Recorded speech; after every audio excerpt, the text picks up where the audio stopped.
जयपुर में एक बार फिर से मौसम का मिजाज बदला है। शहर के कई इलाकों में शुरू हुआ है बारिश का दौर। सरकार मार्ग, सी स्कीम, बाइस गोदाम, सिविल लाइंस, रामबाग, सोडाला, नंदपुरी इलाकों में जो है बारिश का दौर देखने को मिल रहा है। कई इलाकों में तेज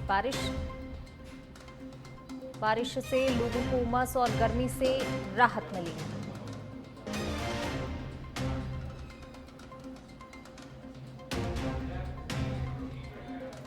और ज्यादा बातचीत के लिए हमारे सहयोगी निरंजन हमारे साथ जुड़ रहे हैं। निरंजन, एक बार फिर मौसम का मिजाज बदला और बारिश का दौर अब कई इलाकों में देखने को मिल रहा है। फिलहाल क्या कुछ अपडेट मौसम को लेकर? बिल्कुल, देखिए यहाँ पर हम बात करें पूनम तो पूरे जयपुर शहर के अलग अलग इलाकों में जो है वो बरसात जो है वो यहाँ पर देखी जा रही है। और यहाँ पर बरसात की वजह से आवागमन भी जो है वो कहीं ना कहीं बाधित हो रहा है। और जयपुर का देखिए, जैसे नंदपुरी इलाका है, मालवीय नगर है, सांगा नगर, इनमें तमाम जो इलाके हैं उनमें अच्छी खासी बरसात जो है वो यहाँ पर हुई है। और पूरे जयपुर शहर को अभी काले बादलों ने जो है वो यहाँ पर ढका हुआ है। ऐसा लग रहा है बादलों को देखने पर कि और भी अच्छी बरसात जो है जयपुर शहर में देखने को मिलेगी। कल रात की बात करें तो रात को भी जो है भयंकर बरसात जो है वो जयपुर शहर में हुई थी। कई mm बरसात यहाँ पर जयपुर शहर में हुई थी, जिसके बाद में पूरे जयपुर शहर की जो है ड्रेनेज सिस्टम है उसकी पोल खुल गई थी। हालांकि सुबह होते होते जो पूरा पानी है वो यहाँ पर साफ हो गया था। मगर अब देखिए, अब जो है जयपुर शहर के अलग अलग इलाकों में जो है बरसात की एक्टिविटी वापस शुरू हुई है। और मौसम विभाग जो कह रहा है वो आगामी दिनों में इसी तरीके से बरसात की एक्टिविटी जो है वो और देखने को मिलेंगी। पूनम, बिल्कुल, ये तो हो गई निरंजन राजधानी जयपुर की बात। अगर पूरे ही राजस्थान की बात करें तो देखिए कितने जिलों के लिए मौसम विभाग की तरफ से अलर्ट जारी किया गया है। क्या कुछ राजस्थान का आगामी दिनों में मौसम रहने वाला है? देखिए, राजस्थान के 26 जिले हैं जिनमें आज पूरी तरीके से बरसात का अलर्ट जो है वो मौसम विभाग ने जारी किया था, जो कि आगामी 2-3 दिन जो है वो देखने को मिलेगा। उनमें जयपुर शहर भी शामिल है। उसके अलावा पूर्वी राजस्थान के भरतपुर, धौलपुर, करौली समेत सवाई माधोपुर और कई ऐसे जिले हैं जिनमें बरसात की एक्टिविटी देखने को जो है वो आज मिली। आगामी 2-3 दिन जो है वो इसी तरीके से एक्टिविटी जो है को मिलेगी।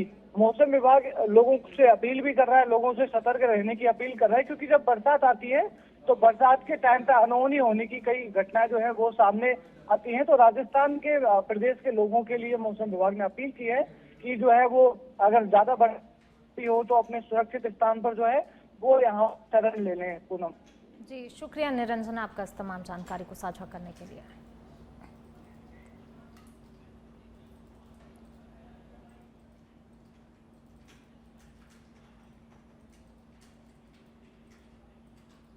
चलिए बढ़ेंगे आगे बात अगली खबर की। गंगापुर सिटी से खबर, बामनवास उपखंड के लातपुरा गांव में आकाशीय बिजली गिरने से एक ही परिवार के 9 लोग चपेट में आ गए। हादसे में 14 वर्षीय बालिका क्रांति की मौके पर ही मौत हो गई, जबकि अन्य 8 लोग गंभीर रूप से घायल हो गए। घायलों में 5 से 6 बच्चे भी शामिल बताए जा रहे हैं। एडीएम रामकिशोर मीणा और एसडीएम ब्रजेंद्र मीणा जिला अस्पताल पहुंचे और घायलों का हाल जाना।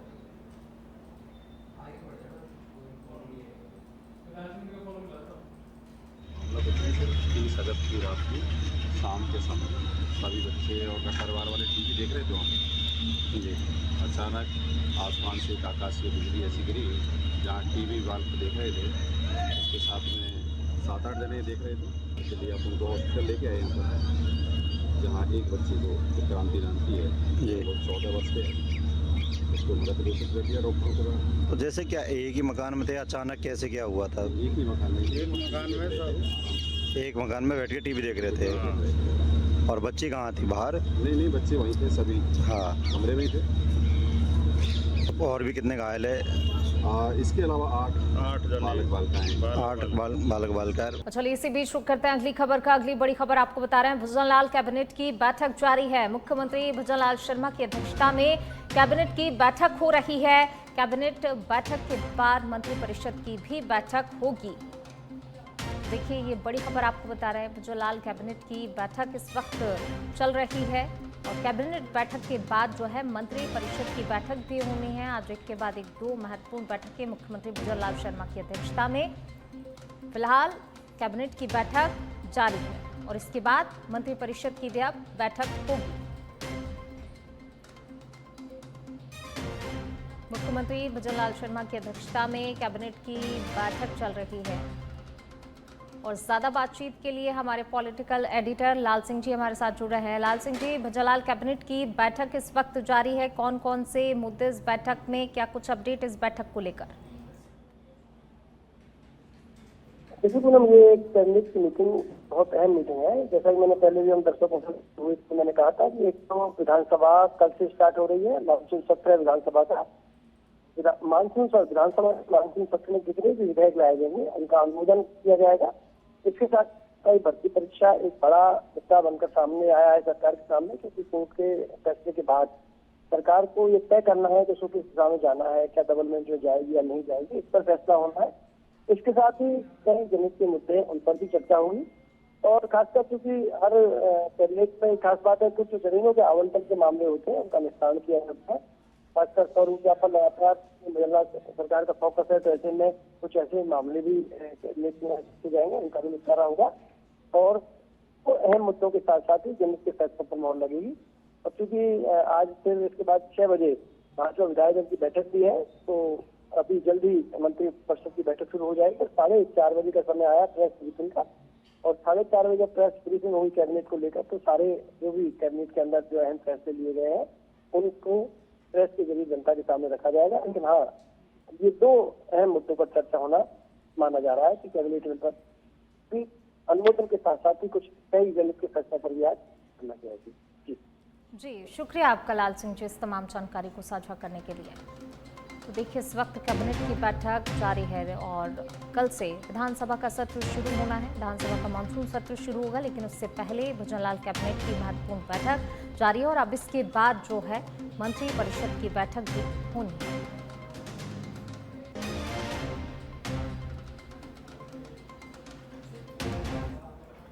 चलिए रुक करेंगे अगली खबर का। मुख्यमंत्री भजनलाल शर्मा दूदू दौरे पर रहे। दूदू विधानसभा क्षेत्र में विकास कार्यों का शिलान्यास और लोकार्पण किया।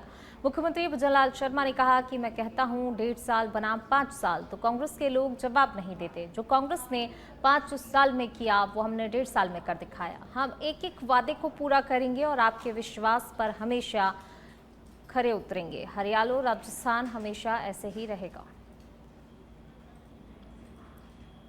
पायलट ने कहा था बारिश आने वाली है, मैंने कहा नहीं जल्दी उड़ाइए, अभी आते हैं, कोई चिंता की बात मत करिए, ये तो बारिश आनी है, क्योंकि बंसी वाले की कृपा है, इसलिए बारिश तो होनी होनी है।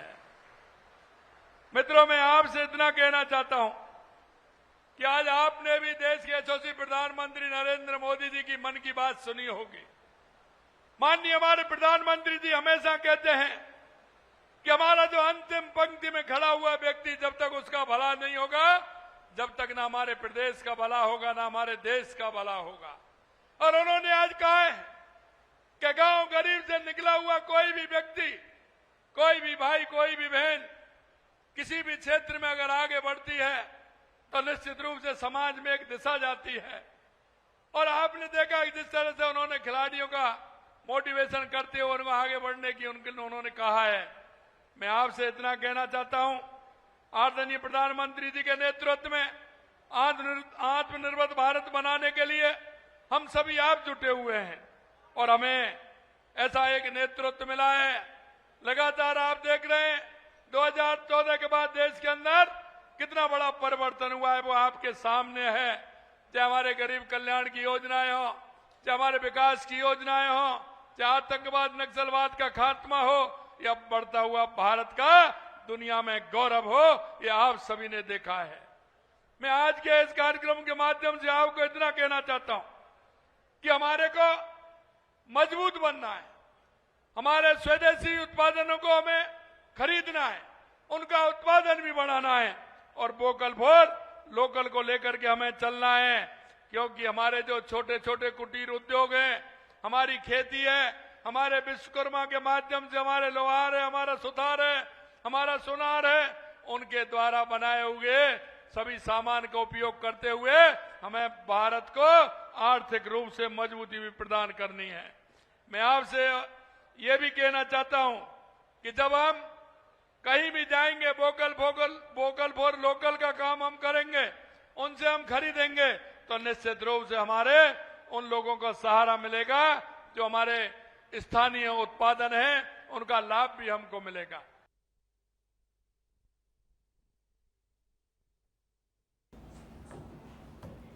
चलिए बढ़ेंगे आगे बात अगली खबर की। सीकर के लक्ष्मणगढ़ में विधायक गोविंद सिंह डोटासरा और सांसद कामरेड अमराराम एक दिवसीय दौरे पर रहे, जहां विधानसभा क्षेत्र के बीदसर गांव में लाखों रुपए की लागत से पंचायत भवन का लोकार्पण किया। कार्यक्रम को संबोधित करते हुए डोटासरा ने केंद्र और राज्य की सरकार के खिलाफ बोलते हुए कहा कि देश में अघोषित आपातकाल की स्थिति चल रही है, राज्य में कोई सुनने वाला नहीं है, विधायक और मंत्रियों की कोई सुन नहीं रहा है। डाल करके और इनको मजबूर कर देंगे कि जनता की आवाज़ सुननी पड़ेगी और जनता के काम करने पड़ेंगे। ये सीएमआर में बैठ करके थोते जो गाल बजाई है ना, उस गाल बजाई को बंद कीजिए। आपके मुख्यमंत्री की, हमारे मंत्रियों की, हमारे एमएलएज की कोई एसडीएम चपड़ासी तहसीलदार नहीं सुनता। इससे बड़ा दुर्भाग्य कोई हो नहीं सकता। 70 साल के इतिहास में इतनी बुरी स्थिति नहीं हुई कि कोई विकास नहीं है, कोई विजन नहीं है, कोई किसी जनता का काम नहीं हो रहा है। 5 साल बाद में भी चुनाव नहीं करवा पा रहे हैं। एक तरफ कह रहे हैं हम दिसंबर में करा देंगे, एक तरफ कह रहे हैं 2027 में करा। परिसीमन उल्टा सीधा इधर उधर जो आपके मन में आया वो किया, हमने कुछ नहीं किया। यहाँ भी पंचायत समिति बनाई, ग्राम पंचायतें बनाई। हमने कहा ठीक है, अगर जनता चाहती है वो काम करिए, आपको मौका मिला, सरकार है। लेकिन हुआ क्या, आज तक बाहर नहीं है। हमारे नगर के अंदर जबरदस्ती नरोदड़ा और मानासी को मिला दिया, नहीं चाहते हुए, लेकिन आज तक उसके कितने वार्ड हुए वो ही पता नहीं। जो मई में हो जाना चाहिए था वो काम आज अगस्त में भी नहीं हुआ, तो इनकी मंशा नहीं है और ये कैपेबल भी नहीं। अजमेर के पुष्कर से खबर, अखिल भारतीय मेघवंश समाज की बैठक में हंगामा हुआ है। आम सभा में दोनों गुटों में लात घूंसे चले हैं। जयपाल गुट ने आम सभा का आयोजन किया, बिना अनुमति मीटिंग का लग रहा है आरोप। मारपीट से सभा स्थल पर अफरा तफरी का माहौल भी हो गया। मौके पर पहुंचे सीओ ग्रामीण सहित पुलिस अधिकारी। डॉक्टर साहब है ना, अपनी मनमानी कर रहे हैं, 9 साल से है। और चुनिंदा जो अधिकारी है, कोषाध्यक्ष महामंत्री, उनको नेगलेक्ट करते हुए मनमानी कर रहे हैं। और यहाँ ऑफिस और कमरों के जो ऑफिस है उनके सबके ताले लगा दिए हैं और मनमानी से कर रहे हैं। मीटिंग आज मीटिंग की परमिशन नहीं है, मीटिंग कर रहे हैं, बहुत गलत है। समाज के हित में नहीं है, समाज का बंटवारा कर रहे हैं, ये यहाँ राजनीति चला रहे हैं। किस प्रकार का विरोध है? जो चुनिंदा अधिकारी है, जो मेघवंश समाज ने चुने हैं, कोषाध्यक्ष महामंत्री, उनको चुनाव से नेगलेक्ट करते हुए मीटिंग रख रहे हैं, उनको साथ नहीं ले रहे हैं, समाज का बंटवारा कर रहे हैं। आज मेघवाल समाज की जो धर्मशाला है, बाबा रामदेव जी का मंदिर, उसके अंदर समाज की मीटिंग बुलाई गई थी अध्यक्ष महोदय द्वारा, मगर जो बाकी कार्यकारिणी के मेंबर्स हैं वो इस मीटिंग को लेकर ऐतराज़ कर रहे थे, जिसमें दोनों पक्ष से समाज के 2 फाड़ है और दोनों द्वारा आपस में नारेबाजी की गई थी।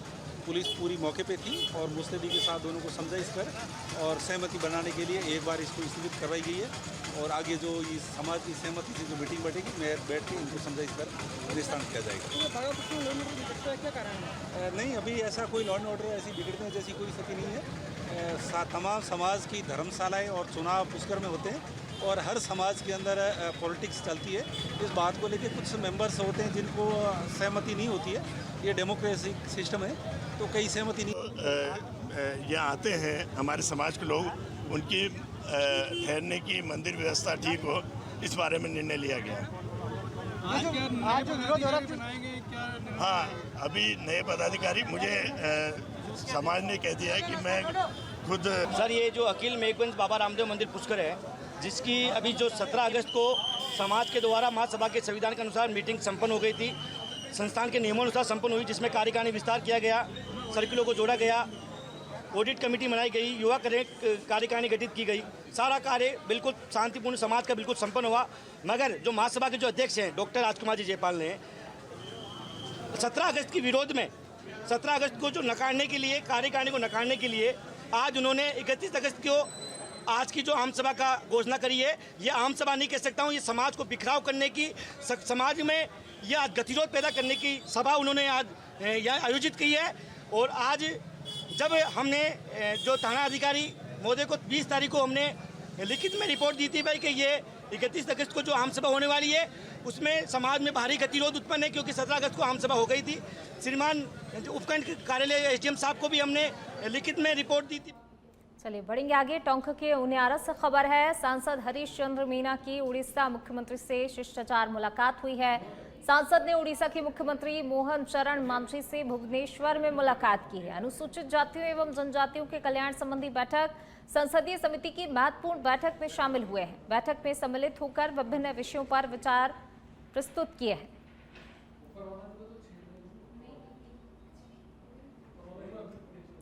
सांसद हरीश चंद्र मीणा की उड़ीसा के मुख्यमंत्री से शिष्टाचार भेंट हुई। चलिए बढ़ेंगे आगे, बात करेंगे दौसा की, जहां पूर्व सरपंच और पापड़दा पुलिस के बीच हुए विवाद से प्रकरण से जुड़ा हुआ ये मामला। गुस्साए ग्रामीणों ने पापड़दा बाजार को बंद करवा दिया है। गश्त कर रही पुलिस से उलझना पड़ा पूर्व सरपंच को भारी। पुलिस ने रात को ही किया पूर्व सरपंच को गिरफ्तार। कांस्टेबल की वर्दी फाड़ना, धक्का मुक्की करने के आरोप लगे हैं। पापड़दा थाने का हिस्ट्री शीटर बताया जा रहा है पूर्व सरपंच गोपाल मीणा। पुलिस ने राजकार्य में बाधा डालने का मुकदमा दर्ज कर लिया है। गाड़ियों के चालान करने को लेकर यह विवाद उपजा था।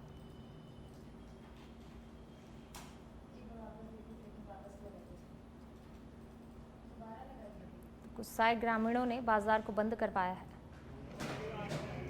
एक बुजुर्ग प्रतिष्ठित व्यक्ति जो गरीबों के साथ जो अन्याय हो रहा था, उन्होंने उनकी पुकारा और वो चले गए। पुलिस ने साजिश के तहत उनको मरवाने के स्तर पर थाने में बंद किया। वो दिल के मरीज थे, 2 सर्जरी हो चुकी थी, उनको ना तो खाना दिया ना दवाई लेने दी। उनकी तबीयत बिगड़ी तो लेके भागे कि मारे जाएंगे। पुलिस कस्टडी में अगर कुछ हो जाता है तो इनकी नौकरी खराब हो जाती। खुद के बचाव के लिए लेके गए थे, ना उनकी तबीयत के लिए लेके गए थे। इन्होंने यहाँ दिखाया तो डॉक्टर साहब ने कहा इनको रेफर कर दो, रेफर कर दिया 2 साल। तो देखिए, गाड़ियों के चालान करने को लेकर विवाद हुआ था और अब जो है ये विवाद करना पूर्व सरपंच को भारी पड़ गया। वहीं इस विवाद के बाद जो है ग्रामीणों ने बाजार भी बंद करवा दिया है। गश्त कर रही पुलिस से उलझना पूर्व सरपंच को भारी पड़ गया। चलिए रुक करेंगे अगली खबर का। भजनलाल कैबिनेट की बैठक खत्म हो गई है। मुख्यमंत्री भजनलाल शर्मा की अध्यक्षता में बैठक हुई है। कैबिनेट बैठक के बाद अब मंत्री परिषद की बैठक शुरू हो गई है। मुख्यमंत्री भजनलाल शर्मा की अध्यक्षता में कैबिनेट की बैठक हुई। बैठक अब खत्म हो चुकी है और जैसा कि कैबिनेट बैठक के बाद मंत्री परिषद की बैठक भी होना प्रस्तावित था, तो मंत्री परिषद की बैठक अब शुरू हो गई है। कल यानी कि 1 सितंबर से विधानसभा का सत्र शुरू होना है। उसके पहले ये महत्वपूर्ण बैठक भजनलाल कैबिनेट की मुख्यमंत्री भजनलाल शर्मा की अध्यक्षता में ये बैठक हुई। बैठक अब खत्म हो चुकी है और इसके बाद अब मंत्री परिषद की बैठक भी शुरू हो गई है।